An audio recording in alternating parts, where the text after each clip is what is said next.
Horror story. सपनों का सौदागर, canvas पर चीखें। रात रोहन के लिए एक अंतहीन यातना थी। ये सिर्फ बुरे सपने नहीं थे, ये उसकी आत्मा का धीरे धीरे परत दर परत उधेड़ा जाना था। हर रात वो एक ही बंजर स्याह दुनिया में जागता, जहां आसमान राख से सना होता और हवा में जले हुए मांस की गंध तैरती। आज रात का सपना सबसे विभत्स था। वो अपने स्टूडियो में खड़ा था, लेकिन कैनवस सफेद नहीं बल्कि इंसानी त्वचा की तरह पीला और झुर्रीदार था। उसके हाथ में ब्रश की जगह एक नुकीला हड्डी का टुकड़ा था। एक अनजानी अदम्य शक्ति उसके हाथ को चला रही थी। रंगों की जगह उसकी उंगलियों से गाढ़ा काला खून रिस रहा था और वो उस त्वचानुमा कैनवस पर तस्वीरें बनाने के लिए मजबूर था। उसने अपने माता पिता के चेहरे बनाए, लेकिन उनकी आंखों की जगह गहरे खाली गड्ढे थे और उनके होठों से कीड़े रेंग रहे थे। उसने अपनी प्रेमिका प्रिया का चेहरा बनाया और देखते ही देखते उसकी त्वचा गलकर गिरने लगी और उसके मुस्कुराते हुए जबड़े की हड्डियां बाहर झांकने लगीं।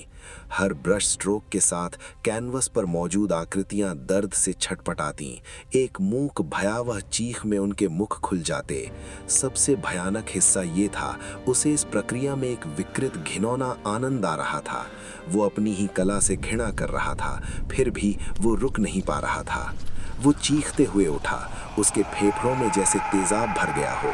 उसका पूरा शरीर ठंडे पसीने से भीगा हुआ था और उसके नाखूनों में सूखी हुई पपड़ी जमी थी, जैसे उसने नींद में दीवारों को खुरच डाला हो। कमरे में वही सड़ी हुई मीठी गंध भरी हुई थी। ये अब सिर्फ सपनों तक सीमित नहीं था, ये उसकी जागती हुई दुनिया में रिस रहा था। भाग 2, पागलपन की दहलीज। दिन और भी बुरे थे। रोहन, जो कभी दिल्ली का उभरता हुआ सितारा माना जाता था, अब एक परछाई बनकर रह गया था। उसके कैनवस महीनों से खाली पड़े थे।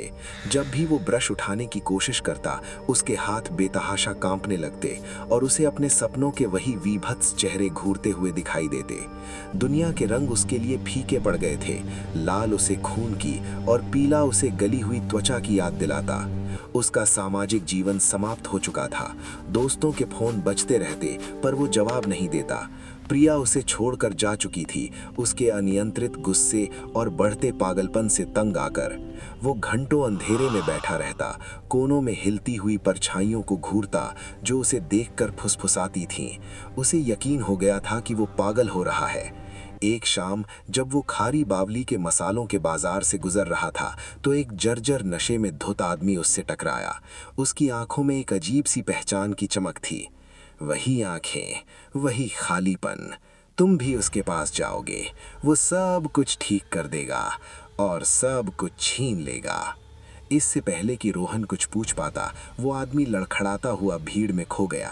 लेकिन उसने रोहन के हाथ में एक पुराना पीला पड़ चुका विजिटिंग कार्ड थमा दिया था। उस पर स्याही से लिखा था, सपनों का सौदागर, पता गली अनारकली, जहां अंधेरा कभी खत्म नहीं होता। भाग 3, जहां अंधेरा कभी खत्म नहीं होता।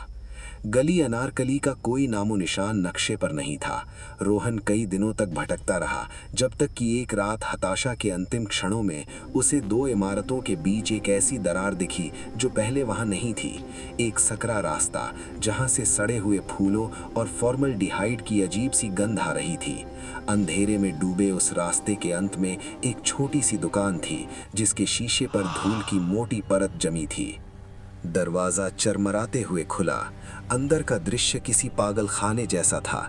दीवारों पर टंगी तस्वीरें जिंदा लगती थीं। उनके चेहरे दर्द और खौफ से विकृत थे और उनकी आंखें रोहन को हर तरफ से घूरती थीं। हवा में लोबान, धूल और सूखे हुए खून की मिलीजुली गंध थी। दुकान में अजीबोगरीब चीजें थीं, कांच के मर्तबानों में बंद संरक्षित आंखें, एक वायलिन जिससे धीमी सिसकियां निकल रही थीं और एक कोने में इंसानी बालों से बुना हुआ एक गलीचा पड़ा था। काउंटर के पीछे एक बूढ़ा व्यक्ति बैठा था, जिसकी उम्र का अंदाजा लगाना नामुमकिन था। उसकी त्वचा सूखी हुई चर्मपत्र जैसी थी, जो उसकी खोपड़ी पर कसकर चिपकी हुई थी। उसकी आंखें, वे आंखें नहीं थीं, वे 2 काले शून्य थे जो रोशनी को सोख लेते थे। कलाकार, बूढ़े ने फुसफुसाया। उसकी आवाज सूखी पत्तियों की सरसराहट जैसी थी। तुम्हारे सपनों में बहुत शोर है, बहुत रंग है। तुम कौन हो? रोहन की आवाज कांप रही थी। मैं एक सौदागर हूँ, बूढ़े ने कहा और उसके सूखे होंठ एक मुस्कान में खिंचे जिसमें कोई गर्मजोशी नहीं थी। मैं लोगों को शांति बेचता हूँ। मैं तुम्हारे बुरे सपनों को खरीद लूंगा। तुम फिर से सो सकोगे, तुम फिर से जी सकोगे। कीमत? रोहन ने पूछा, हालांकि उसके अंदर का एक हिस्सा पहले से ही जवाब जानता था। बूढ़ा अपनी कुर्सी से उठा। वो अजीब तरह से लंबा था और उसके जोड़ों से चटकने की आवाजें आ रही थीं। कीमत बहुत मामूली है। तुम्हारी कला, तुम्हारी प्रेरणा, वो चिंगारी जो तुम्हारे हाथों को कैनवस पर नचाती है। तुम्हारे बुरे सपनों के बदले मैं तुम्हारे सारे सपने ले लूंगा, अच्छे और बुरे दोनों। रोहन जानता था कि ये पागलपन है, ये एक जाल है, लेकिन फिर उसे पिछली रात का सपना याद आया। वो खून, वो चीखें, वो घिनौना आनंद। इस यातना से बदतर कुछ नहीं हो सकता था। मंजूर है, उसने कहा। सौदागर ने एक पुराना खाली कैनवस और एक जंग लगा चाकू काउंटर पर रखा। इस पर अपने खून से दस्तखत करो, ये अनुबंध है। भाग 4, खामोशी की कीमत। उस रात रोहन सालों बाद पहली बार गहरी सपने रहित नींद सोया। ये एक अथाह काली खामोशी थी। कोई तस्वीर नहीं, कोई आवाज नहीं, कोई एहसास नहीं। वो सुबह उठा तो तरोताजा महसूस कर रहा था, लेकिन एक अजीब से खालीपन के साथ। अगले कुछ हफ्ते शानदार थे। वो सोता, खाता, घूमता। उसके दिमाग में कोई शोर नहीं था, कोई डर नहीं था। वो आजाद था। उसने फिर से पेंट करने की कोशिश की। उसने अपना ब्रश उठाया, उसे रंग में डुबोया और कैनवस के सामने खड़ा हो गया। और कुछ नहीं हुआ। उसका दिमाग पूरी तरह खाली था। कोई तस्वीर नहीं, कोई विचार नहीं, कोई प्रेरणा नहीं। कैनवस एक सफेद घूरती हुई खाई की तरह लग रहा था। वो जबरदस्ती एक लकीर खींचने की कोशिश करता, लेकिन उसका हाथ लकड़ी की तरह अकड़ गया। दुनिया के रंग अब फीके नहीं थे, वे मौजूद ही नहीं थे। हर चीज ग्रे के अलग अलग शेड्स में सिमट कर रह गई थी। खौफ की ठंडी लहर उसकी रीढ़ में दौड़ गई। उसे एहसास हुआ कि सौदागर ने सिर्फ उसके बुरे सपने नहीं लिए, उसने उसकी आत्मा का वो हिस्सा निकाल लिया था जो दुनिया को महसूस करता था, जो रंगों को देखता था, जो भावनाओं को जन्म देता था। भाग 5, सौदागर का संग्रहालय। पागलपन उसे वापस अपनी गिरफ्त में ले रहा था, लेकिन ये पहले से कहीं ज्यादा बदतर था। अब उसे डरावने सपने नहीं आते थे। उसकी पूरी जिंदगी एक जागता हुआ दुस्वप्न बन गई थी। एक रात हताशा में वो वापस उसी गली में गया। दुकान वहीं थी, अंधेरे में डूबी हुई। वो दरवाजा तोड़कर अंदर घुस गया। दुकान अब बदल चुकी थी। दीवारों पर अब नई तस्वीरें टंगी थीं, उसकी तस्वीरें, उसके सपनों की विभत्स आर्ट कृतियां जिन्हें उसने अपने खून से बनाया था, अब फ्रेम में जड़ी हुई थीं। और अब वे मूक नहीं थीं। कैनवस से धीमी दर्द भरी कराहें निकल रही थीं। उसके माता पिता और प्रिया के विकृत चेहरे उसे देखकर रो रहे थे। उनकी आंखों के खाली गड्ढों से काला गाढ़ा तरल बह रहा था। सुंदर है ना? सौदागर की आवाज अंधेरे से आई। वो एक कोने में खड़ा था, लेकिन अब वो बूढ़ा नहीं लग रहा था। वो लंबा और तना हुआ था। उसकी त्वचा में एक अस्वस्थ चमक थी। वो रोहन की क्रिएटिविटी को पीकर जवान हो रहा था। तुम्हारी पीड़ा मेरी सबसे बेहतरीन आर्ट कृति है। मुझे मेरी कला वापस दो हरामजादे, रोहन चिल्लाया। सौदागर हंसा, एक ऐसी हंसी जो कांच के टूटने जैसी थी। कला? मैंने तुम्हारी कला नहीं ली, मैंने तुम्हें लिया। तुम्हारा दिमाग मेरा नया स्टूडियो है और तुम्हारा खालीपन मेरा कैनवस। सौदागर ने अपनी उंगली उठाई और रोहन को महसूस हुआ जैसे उसके दिमाग के अंदर कोई ठंडा गीला हाथ घुस गया हो। उसकी आंखों के सामने की दुनिया पिघलने लगी और वो अपने सबसे भयानक सपनों की दुनिया में वापस खिंच गया। लेकिन इस बार वो दर्शक नहीं था, वो कैनवस पर था।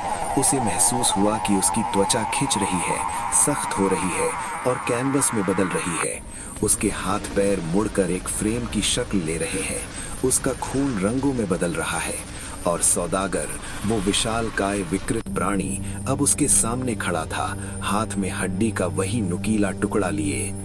अब हम एक असली मास्टरपीस बनाएंगे, एक ऐसी चीख जो हमेशा के लिए गूंजेगी।